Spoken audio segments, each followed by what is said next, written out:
Good evening friends, study with smartness में आप सभी का बहुत बहुत स्वागत है। आज के इस वीडियो में हम आपके लिए लेकर आए हैं कोशिका के विभिन्न भागों का और उनके से जुड़े हुए सारे फैक्ट्स जितने भी होते हैं हमारे एग्जाम पॉइंट ऑफ व्यू से इंपॉर्टेंट हैं, उन सभी का हम संपूर्ण अध्ययन आपके लिए लेकर आए हैं। तो वीडियो को लाइक शेयर कर दीजिए दोस्तों अपने फ्रेंड्स में और सब्सक्राइब कर दीजिए हमारे चैनल को ऐसे ही अच्छे अच्छे वीडियोज़ को और अधिक देखने के लिए। चलिए फिर स्टार्ट करते हैं। तो दोस्तों यहाँ पर कोशिका के जो पार्ट्स हैं उसमें सबसे पहले हम डिस्कस करेंगे कोशिका भित्ति के बारे में। तो कोशिका भित्ति क्या कहते हैं, जिसे हम सेल वॉल कहते हैं इंग्लिश में।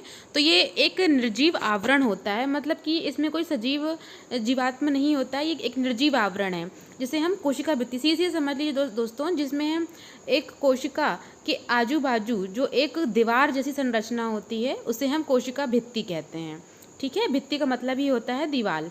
तो इसकी जो खोज की थी वो किसने की थी दोस्तों? रॉबर्ट हुक ने। नाम याद रखिएगा, रॉबर्ट हुक ने कोशिका भित्ति की खोज की थी। और जो ये कोशिका भित्ति दोस्तों ये मुख्यतः पादपों में पाई जाती है। ठीक है, याद रखिएगा कोशिका भित्ति जो है मुख्यतः आपकी पादपों में ही पाई जाती है और ये दो चीज़ों से मिलकर बनी होती है, एक तो सेल्यूलोज और दूसरा पेक्टोज। दोनों नाम याद रखिएगा दोस्तों। सेल्यूलोज अक्सर याद रहता है लेकिन पेक्टोज भी इसके निर्माण में बहुत अहम भूमिका निभाता है। ठीक है, तो दोनों नाम याद रखिएगा, सेल्यूलोज और पेक्टोज। अब कोशिका भित्ति में एक और चीज़ होती है दोस्तों, मैग्नीज भी होता है। ठीक है, याद रखिएगा। तो नेक्स्ट इसमें जो हमारा स्टेप है, अंग है जो इसका, तो वो है आपका प्लाज्मा मेम्ब्रेन। ठीक है, तो प्लाज्मा मेम्ब्रेन अब क्या होता है दोस्तों? कोशिका द्रव्य और जीव द्रव्य की सबसे बाहरी परत होती है आपकी प्लाज्मा मेम्ब्रेन। ठीक है, कोशिका द्रव और जीव द्रव्य की जो सबसे बाहरी परत होती है उसे हम कहते हैं प्लाज्मा मेम्ब्रेन। ये प्लाज्मा लेमा जो लिखा गया है ये प्लाज्मा मेम्ब्रेन को ही बोला जाता है। तो इस तरह देखिए दोस्तों, जो यहाँ पे आपकी जो बाहरी परत है ये आपकी सेल वॉल कहला गई। ठीक है, और उसके अंदर की जो परत होती है वो प्लाज्मा मेल कहलाती है, प्लाज्मा लेमा कहलाती है, या फिर जिसे हम कहते हैं प्लाज्मा मेम्ब्रेन। ठीक है, तो ये भी एक तरह से एक भित्ति की तरह ही कार्य करती है। अब अगर हम इसकी खोज के बारे में बात करते हैं, प्लाज्मा मेम्ब्रेन की जो खोज है वो कार्ल नेगली और सी क्रैमर, दोनों नाम याद रखिएगा, कार्ल नेगली और सी क्रैमर ने इसकी खोज की थी। अब इसकी उपस्थिति दोस्तों, प्लाज्मा मेम्ब्रेन कहाँ कहाँ पाया जाएगा? एग्जाम में यही पूछा जाता है कि निम्न में से कौन सी चीज़ें पादपों में पाई जाती हैं, कौन सी चीज़ें जंतुओं में पाई जाती हैं। तो ये चीज़ें बहुत अच्छे से नोट डाउन करते जाइएगा। जो प्लाज्मा मेम्ब्रेन है आपका पादप और जंतु दोनों में पाया जाता है। ठीक है, पादपों में भी पाया जाता है और जंतुओं में भी प्लाज्मा मेम्ब्रेन पाया जाता है। इसके ये और भी कई अन्य नामों से आता है, जैसे कि जीवकला, कोशिका झिल्ली, तो हम समझ ही जाते हैं। इसके अलावा बायोलॉजिकल मेम्ब्रेन, सार्कोलेमा और न्यूलेमा। ठीक है, ये तीनों नाम भी आप याद रखिएगा। और प्लाज्मा लेमा जैसे कि हमने ऊपर आपको डायग्राम में बताया है वो भी है, एक बार अच्छे से देख लीजिए ना। बायोलॉजिकल मेम्ब्रेन, सार्कोलेमा और न्यूलेमा। ठीक है, अब ये दोस्तों ये जो प्लाज्मा मेम्ब्रेन है वो बना किसका होता है? जो प्लाज्मा मेम्ब्रेन आपका है वो लिपिड और प्रोटीन दो चीज़ों का बना होता है। बहुत ही इंपॉर्टेंट पॉइंट है यहाँ पर। देखिए क्वेश्चन में यही पूछा जाता है कि प्लाज्मा मेम्ब्रेन जो है वो किन दो चीज़ों का मिलकर बना होता है? तो आपका लिपिड और प्रोटीन दो चीज़ों से मिलकर बना होता है और इसी कारण इसे लाइपोप्रोटीन झिल्ली भी कहते हैं। देखिए एक और नाम इसका मिल गया, लाइपोप्रोटीन झिल्ली प्लाज्मा मेम्ब्रेन को हम कहते हैं, क्योंकि जो ये है ये लिपिड और प्रोटीन दोनों चीज़ों से मिलकर बना होता है। राजधानियाँ या फिर रिक्तियाँ। अभी राजधानियाँ रिक्तियाँ होती क्या हैं दोस्तों? ये छोटे छोटे से छिद्र होते हैं, आपके जो सेल्स होते हैं, कोशिकाएं होती हैं, छोटे छोटे छिद्र होते हैं जो रिक्त होते हैं, मतलब वहाँ पे किसी द्रव का समावेश नहीं होता है, इसलिए वहाँ पे राजधानियाँ या रिक्तियाँ इन्हें कहा जाता है। तो ये पूरे जो सेल है, सेल के अंदर जो ये एक खाली जैसा जगह दी गई है उसे हम वैक्यूल इंग्लिश में कहते हैं, जिसे राजधानी को वैक्यूल कहते हैं। तो ये होता है आपका वैक्यूल या राजधानी या फिर रिक्तियाँ।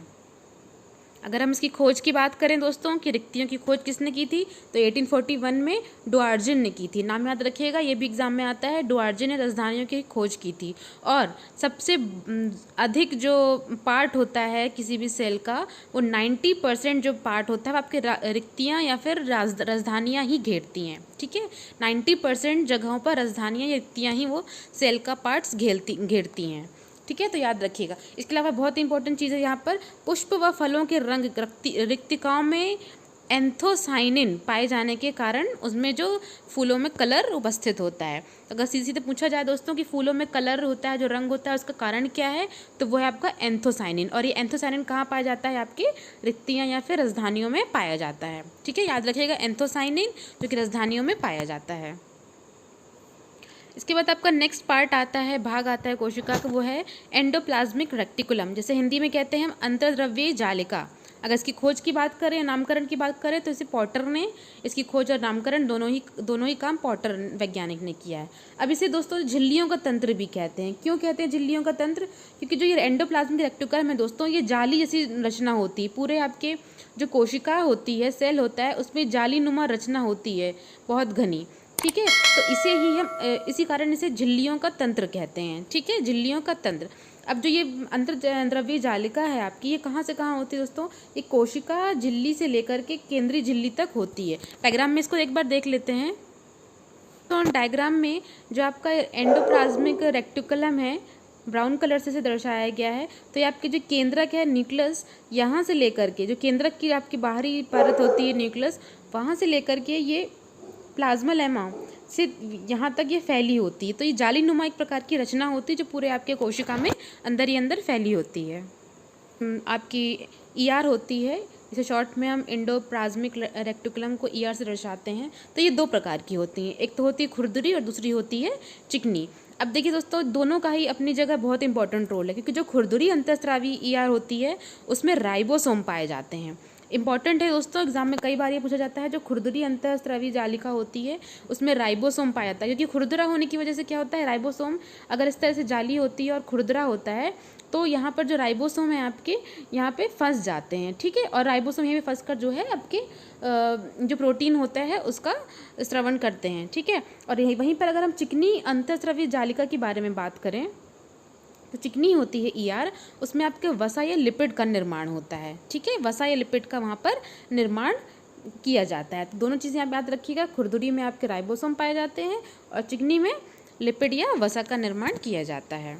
ठीक है, नेक्स्ट आपका है जो पार्ट ऑफ सेल है, वो है आपका गोल्जी बॉडी। ठीक है, गोल्जी का, या फिर इंग्लिश में कहते हैं इसे गोल्जी बॉडी। तो इसका जो अध्ययन है दोस्तों, शुरुआत इसकी खोज की बात की जाए तो श्वेत उल्लू बान आउल की तंत्रिका कोशिकाओं में इसका पता लगाया गया था। और किसने ये काम किया है दोस्तों? तो ये है आपका कैमिलो गोल्जी, जो कि इटली के एक तंत्रिका वैज्ञानिक हैं। तंत्रिका न्यूरॉन सिस्टम से जुड़े हुए वैज्ञानिक है ये। ठीक है, तो दोनों चीज़ें याद रखिएगा, श्वेत उल्लू पर इन्होंने अध्ययन किया है और जिसने अध्ययन किया है उनका नाम है कैमिलो गोल्जी। अब इसे दोस्तों, जो गोल्जी बॉडी है, इसे हम बेकर्स बॉडी भी कहते हैं। ऐसा क्यों कहते हैं? क्योंकि जो बेकर्स नाम के वैज्ञानिक थे, इन्होंने भी इस पर काफ़ी सारे शोध कार्य किए हुए हैं, तो इसलिए इसे बेकर्स बॉडी भी कहते हैं। इसके अलावा सबसे इम्पॉर्टेंट चीज़ है इसमें कि जो लाइसोसोम का निर्माण है वो गोल्जी बॉडी में ही होता है। ठीक है, लाइसोसोम का निर्माण जो है आपका गोल्जी बॉडी में ही होता है। नेक्स्ट अपने चलते हैं, नेक्स्ट जो पार्ट है हमारा वो है सबसे इम्पॉर्टेंट लाइसोसोम।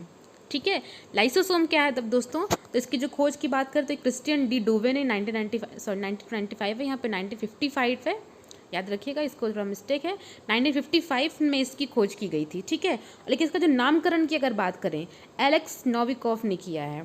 ठीक है, खोज क्रिस्टियन डूवे ने और नामकरण आपका एलेक्स नोविकोव ने।